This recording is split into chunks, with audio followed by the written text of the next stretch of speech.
Congressman John Larson is being challenged by several fellow Democrats, and we have had two on this show already, Luke Bronin and Ruth Fortune. Today, a third candidate.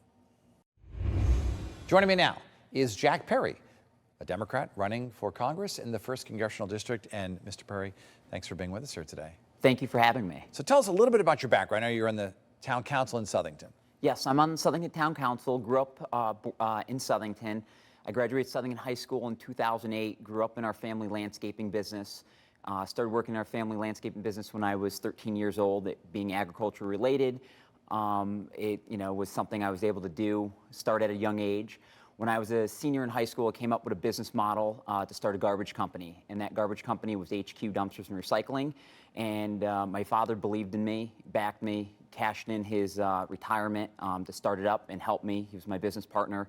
And we grew that up to over 50 employees and over 37 trucks. And last year we got acquired by a company, and now I oversee the operations of, the day-to-day that I did as an owner, just, that location, just don't own it anymore.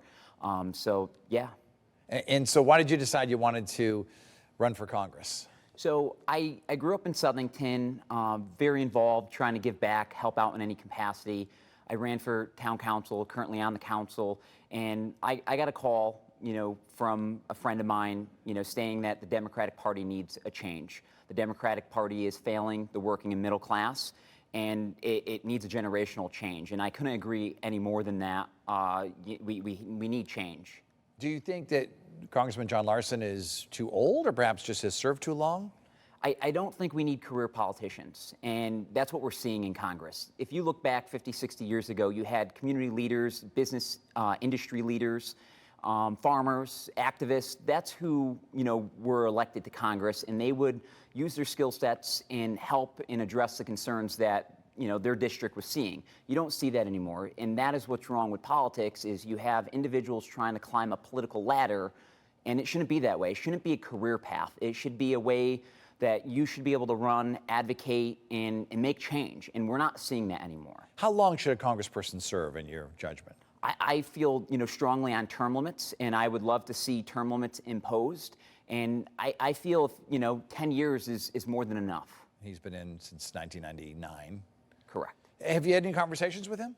No, and that's the other problem, is me being on the Southington Town Council and a Democrat, and Congressman Larson has not shown up to Southington. And to understand the concerns of the working and middle class, you need to dive in. You need to get in the trenches and understand those issues so that you could be a good representative and advocate for those issues and combat the challenges of the working and middle class. This is an oddly shaped district, as you know, the 1st District, because it includes some suburbs east of Hartford.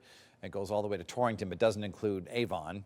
And then it goes south to Southington. So it is, it's got an interesting shape. Do you think it should be redrawn? So in Connecticut, there's 5 districts. We used to have 6. Obviously, demographics are constantly changing. The district is strange because it goes all the way up to Colebrook even, and it's like a lobster claw is what I call it. So yes, I guess, if it's warranted, without a doubt. What do you think is the #1 problem facing the district right now, in your judgment? Affordability. The working and middle class are struggling. You need a second income to make ends meet. Having another child is another mortgage payment. And, we need to make things more affordable. We need to make change. Retirement is not something that is going to be easily obtained by the current and next generation. What would be your top priority if you're elected to serve? Affordability. Fighting Trump with the tariffs. Tariffs are another tax on the working and middle class. Home ownership, you shouldn't, have to be 38 years old to buy your first home. That's the current average.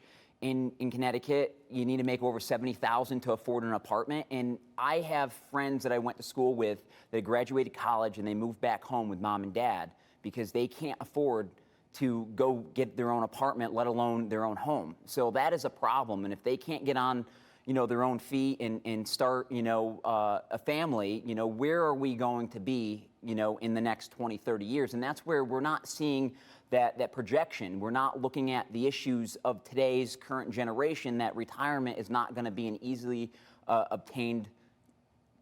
There are a decent amount of Republicans in the Southington, Bristol area around there.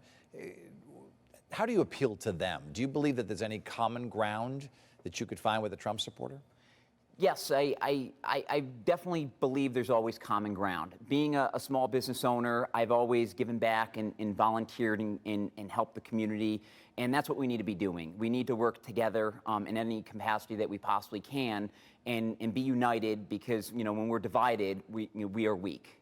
We had Ruth Fortune on last week. She's a Hartford attorney. Former Mayor Luke Bronin was on recently. He's also running, and there will be others. What makes you, in your opinion, more qualified than them?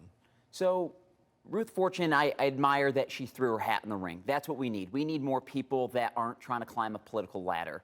Luke Bronin, we know that he was trying to run for governor, and now he's running for this. That is what's wrong with the Democratic Party. He is literally what has failed the working and middle class, and we shouldn't be entertaining people that are trying to climb a political ladder. I understand why it's so hard to be able to throw your hat in the ring, because to run for Congress, it's a few $1,000,000, and it breaks down to be people that are climbing political ladders, are reaching out to their donors, the special interest groups, and then next thing you know, they raise hundreds of thousands, millions of dollars, and they're running for something. So that is what is wrong. We don't need that. Jack Perry, he is a candidate for Congress in the 1st Congressional District. Best of luck, and we'll see you on here again. Thank you. After the break, the new Inspector General.